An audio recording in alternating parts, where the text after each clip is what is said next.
Good evening বন্ধুরা। আজ হলো 29 জুলাই বুধবার। আজকের সন্ধ্যার বিশেষ বিশেষ খবর হলো বন্যায় বিধ্বস্ত রাজ্যের 4 জেলার ক্ষতিগ্রস্তদের জন্য বড় ঘোষণা দিয়েছেন মুখ্যমন্ত্রী ডক্টর হিমন্ত বিশ্ব শর্মা। চড়াইদেও, শিবসাগর, গোলাঘাট ও যোরহাট জেলার বানবাসীদের জন্য একাধিক ত্রাণ ও আর্থিক সহায়তার ঘোষণা করেছেন তিনি। মুখ্যমন্ত্রী জানান, বন্যা ক্ষতিগ্রস্ত পরিবারগুলোকে সরাসরি 15,000 আর্থিক সহায়তা দেওয়া হবে। মৃতের পরিবারের জন্য 9 লক্ষ করে এককালীন অনুদান এবং ক্ষতিগ্রস্ত শিক্ষার্থীদের জন্য বিশেষ আর্থিক প্যাকেজ দেওয়া হবে। মুখ্যমন্ত্রী জানান, বন্যায় মৃতদের পরিবারের জন্য মোট 9 লক্ষ এককালীন অনুদান দেওয়া হবে। এর মধ্যে 5 লক্ষ মুখ্যমন্ত্রীর ত্রাণ তহবিল থেকে এবং 4 লক্ষ কেন্দ্র সরকারের পক্ষ থেকে। ক্ষতিপূরণ পাওয়ার জন্য ময়নাতদন্তের প্রতিবেদনও জমা দিতে হবে না। মুখ্যমন্ত্রী জানান, চলতি বছরের বন্যায় এখন পর্যন্ত রাজ্যে 68 জনের মৃত্যু হয়েছে। শিবসাগর জেলার নাজিরা থেকে 7 জন এখনও নিখোঁজ। নাজিরার এই নিখোঁজদের 1 মাস পর যদি খোঁজ না মেলে, তবে সংশ্লিষ্ট সার্কল অফিস থেকে নিখোঁজের শংসাপত্রের ভিত্তিতে তাদের পরিবারও একই ক্ষতিপূরণ পাবে। মুখ্যমন্ত্রী জানান, বন্যায় বিপর্যস্ত চড়াইদেব, শিবসাগর, গোলাঘাট ও যোরহাট জেলার প্রত্যেক ক্ষতিগ্রস্ত পরিবারকে ডিরেক্ট বেনিফিট ট্রান্সফারের মাধ্যমে 15,000 করে দেওয়া হবে। এই অর্থ দিয়ে পরিবারগুলো নিজেদের তিতু করতে পারবে। মোট 1 লক্ষেরও বেশি পরিবারকে এই 15,000 টাকার অর্থ সাহায্য দেওয়া হবে। অরুণোদয় প্রকল্পের আওতাভুক্ত উপভোক্তাদের জন্য বিশেষ ঘোষণা দিয়েছেন মুখ্যমন্ত্রী। সাধারণত 3 আগস্ট অর্থ দেওয়া হলেও এবার 1 আগস্টই টাকা তাদের অ্যাকাউন্টে জমা হবে। চড়াইদেও, শিবসাগর, গোলাঘাট ও যোরহাট জেলার উপভোক্তারা 2500 টাকা করে পাবেন। ফলে বিশেষ বন্যা সাহায্যের জন্য 15,000 সহ মোট 17,500 তাৎক্ষণিক আর্থিক সহায়তা তাদের হাতে পৌঁছবে। মুখ্যমন্ত্রী জানিয়েছেন, রাজ্যের অন্য জেলার অরুণোদয় উপভোক্তারাও নির্ধারিত সহায়তা পাবেন, তবে সেই পরিমাণ তুলনামূলক কম হবে। চড়াইদেব ও শিবসাগর জেলার শিক্ষার্থীদের জন্য বিশেষ বন্যা সাহায্য ঘোষণা করেছেন মুখ্যমন্ত্রী। তিনি জানান, ওইসব জেলার পূর্বদের স্কুল ইউনিফর্ম ও বিনামূল্যে পাঠ্যপুস্তক দেওয়া হবে। উচ্চ মাধ্যমিকের শিক্ষার্থীরা বই কেনার জন্য পাবেন 1,000 করে। বিএ, বিএসসি সহ স্নাতক স্তরের শিক্ষার্থীরা পাবেন 3,000 করে। স্নাতকোত্তর শিক্ষার্থীদের দেওয়া হবে 5,000 করে অর্থ সাহায্য। বন্যায় নষ্ট হয়ে যাওয়া বই ও শিক্ষা সামগ্রী তারা যাতে কিনতে পারেন, সেই জন্যই এই সাহায্য জানিয়েছেন মুখ্যমন্ত্রী।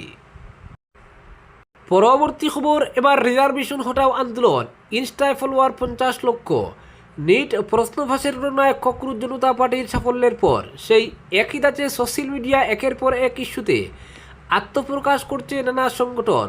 ককরোচ E20-র পর এবার আত্মপ্রকাশ করল রিজার্ভেশন হটাও আন্দোলন। অল্প সময়ে ইনস্টাগ্রামে এদের ফলোয়ার সংখ্যা 5.6 মিলিয়ন পেরিয়ে গিয়েছে। ইনস্টাগ্রামে এই গোষ্ঠীর 100টিরও বেশি পোস্ট রয়েছে। অ্যাকাউন্টটি ফলো করছে শুধুমাত্র ভারতীয় সেনাকে। প্রোফাইলে লেখা রয়েছে, ডক্টর B.R. আম্বেদকরের বার্তা, শিক্ষিত করো, আন্দোলন করো, সংগঠিত হও।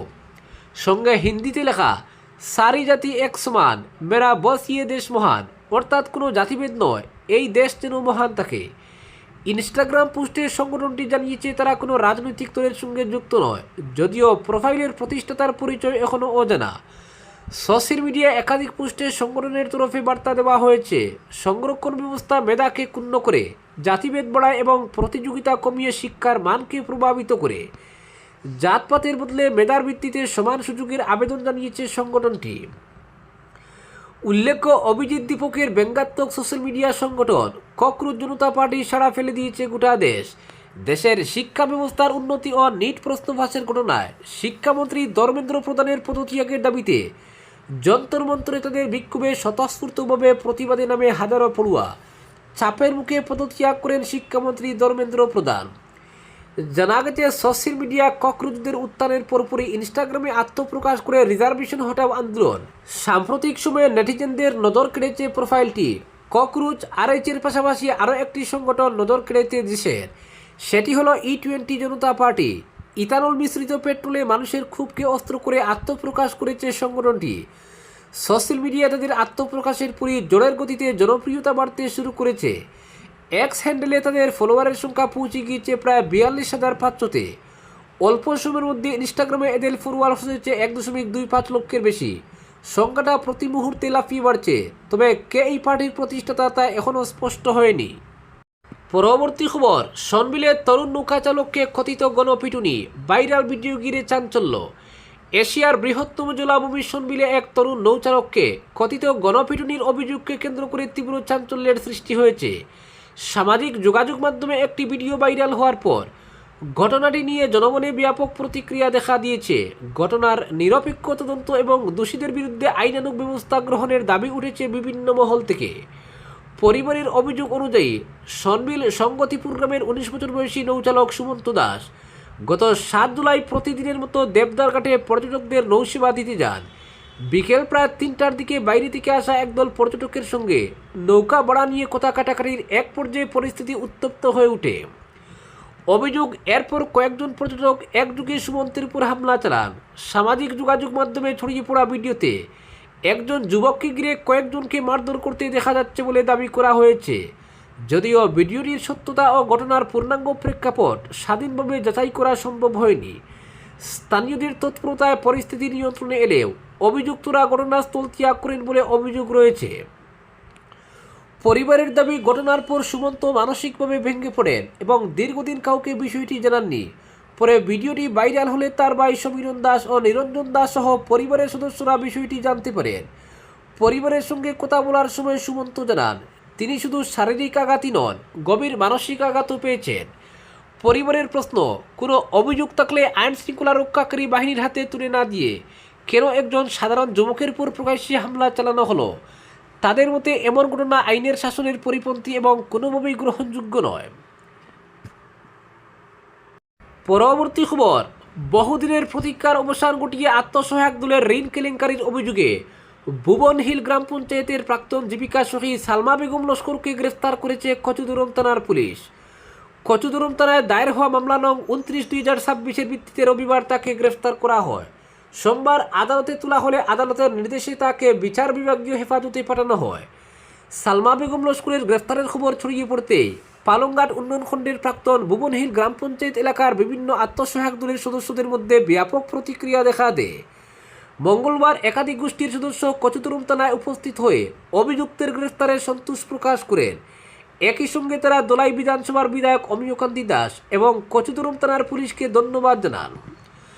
আত্মসহায়ক দলের সদস্যদের অভিযোগ, সালমা বেগম লস্কর জীবিকা সখী হিসেবে দায়িত্ব পালন করলে 2021-22 অর্থবর্ষে প্রায় 35টি আত্মসহায়ক দলের নামে মতিনগর অসম গ্রামীণ বিকাশ ব্যাংক থেকে 3 থেকে 4 লক্ষ টাকা করে ঋণ অনুমোদন করিয়ে প্রতারণার মাধ্যমে বিপুল পরিমাণ অর্থ আত্মসাৎ করেন। পরবর্তীতে 12টি আত্মসহায়ক দল পালংঘাট উন্নয়ন খণ্ডে লিখিত অভিযোগ দায়ের করলে বিভাগীয় তদন্তে অভিযোগের সত্যতা উঠে আসে। তদন্তের ভিত্তিতে সংশ্লিষ্ট বিভাগ সালমা বেগম লস্করের বিরুদ্ধে কচুদরম থানায় এজাহার দাখিল করে অভিযোগ রয়েছে। শেষ সময় রহস্যজনক কারণে থানায় মামলাটি নথিভুক্ত করা হয়নি। পরে বিধানসভা নির্বাচনের সময় সংশ্লিষ্ট পুলিশ আধিকারিকদের বদলি হওয়ায় বিষয়টি দীর্ঘদিন ঝুলে থাকে। এরপর দলাই বিধানসভা কেন্দ্র থেকে অমিয়কান্তি দাস বিধায়ক নির্বাচিত হলে আত্মসহায়ক দলের সদস্যরা তার দ্বারস্থ হন। বিধায়ক বিষয়টি কাছাড়ের সিনিয়র পুলিশ সুপারের নজরে আনেন এবং প্রয়োজনীয় ব্যবস্থা গ্রহণের দাবি জানান। পুলিশ সুপারের নির্দেশে কচুদরম থানায় মামলা নথিভুক্ত করে তদন্ত শুরু হয় এবং শেষ পর্যন্ত অভিযুক্ত সালমা বেগম লস্করকে গ্রেফতার করা হয়। এদিকে আত্মসহায়ক দলের সদস্যরা পুলিশের কাছে নিরপেক্ষ তদন্ত ও দোষীর দৃষ্টান্তমূলক শাস্তির পাশাপাশি ব্যাংকের ঋণ পরিশোধের জন্য যে অর্থ তাদের বহন করতে হচ্ছে সেই অর্থ অভিযুক্তের কাছ থেকে আদায় করে ক্ষতিগ্রস্ত গোষ্ঠীগুলিকে ফেরত দেওয়ার দাবি জানান। পরবর্তী খবর, প্রতি বর্ষায় পাহাড়ে রেল চলাচলে বিঘ্ন, স্থায়ী সমাধান দাবি ব্রডগেজ রূপায়ণ সংগ্রাম কমিটির। বদরপুর লামডিং রেলপথের নিউ হারাঙ্গাজাও এলাকায় রেল লাইনের নিচের মাটি সরে যাওয়ার ফলে কয়েকদিন ধরে রেল চলাচল অনিয়মিত হয়ে পড়ায় গভীর ক্ষোভ প্রকাশ করেছে শিলচর লামডিং ব্রডগেজ রূপায়ণ সংগ্রাম কমিটি। কমিটির আহ্বায়কবৃন্দ যথাক্রমে অরুণাংশু ভট্টাচার্য, অধ্যাপক ডক্টর অজয় রায় এবং সুশীল পাল প্রমুখ এক প্রেস বার্তায় বলেন, প্রতি বছর বর্ষাকালে এই লাইনের কোথাও না কোথাও সমস্যা সৃষ্টি হয়ে রেল যোগাযোগ বন্ধ হয়ে যায়। এই সমস্যার স্থায়ী সমাধানের জন্য 2015 সালে হাইলাকান্দিতে কমিটির উদ্যোগে অনুষ্ঠিত গণসমাবেশে চন্দ্রনাথপুর লঙ্কা দ্বিতীয় রেলপথ নির্মাণের দাবি সর্বসম্মতিক্রমে গৃহীত হয়। পরবর্তীতে এই দাবি সম্বলিত একটি স্মারকপত্র রেলমন্ত্রীর নিকট পাঠিয়ে চন্দ্রনাথপুর লঙ্কা দ্বিতীয় রেলপথ নির্মাণের জরিপের কাজ দ্রুত সম্পন্ন করার দাবি জানানো হয়। 2024 সালে এই রেলপথ নির্মাণের জন্য যদিও নতুন করে জরিপের কাজ হলেও তা প্রকাশিত হয়নি। এবছর 15 ফেব্রুয়ারি মাসে শিলচরে মণিপুর ও ত্রিপুরা রাজ্যের প্রতিনিধিদের উপস্থিতিতে গণসমাবেশে একই দাবি উত্থাপন করা হয়, কিন্তু এবারের কেন্দ্রীয় সরকারের বাজেটেও এর কোনো উল্লেখ ছিল না। সংগঠনের পক্ষ থেকে বরাক উপত্যকার সাংসদের কাছে স্মারকপত্র তুলে দিয়ে সরকারের কাছে তা উত্থাপন এবং দ্বিতীয় রেলপথ নির্মাণের কাজ শুরু করানোর জন্য চাপ সৃষ্টির আহ্বান জানানো হয়। কিন্তু বরাক উপত্যকার অতি গুরুত্বপূর্ণ এই দাবির প্রতি কেউ কোনো ভূমিকা পালন করছেন না বলে অভিযোগ। কমিটির পক্ষ থেকে পুনরায় জনপ্রতিনিধিদের এ ব্যাপারে সোচ্চার হতে আহ্বান জানানো হয়। পাশাপাশি নিউ হারাঙ্গাজাও এলাকায় বিধ্বস্ত রেলপথ অবিলম্বে যথোপযুক্তভাবে পুনর্নির্মাণ করে রেল চলাচল স্বাভাবিক করা এবং চন্দ্রনাথপুর লঙ্কা রেলপথের রিপেয়ার তৈরি করে নির্মাণ কাজ দ্রুত শুরুর জোরালো দাবি উত্থাপন করা হয়। আজকের বিশেষ সংবাদ এখানেই সমাপ্ত।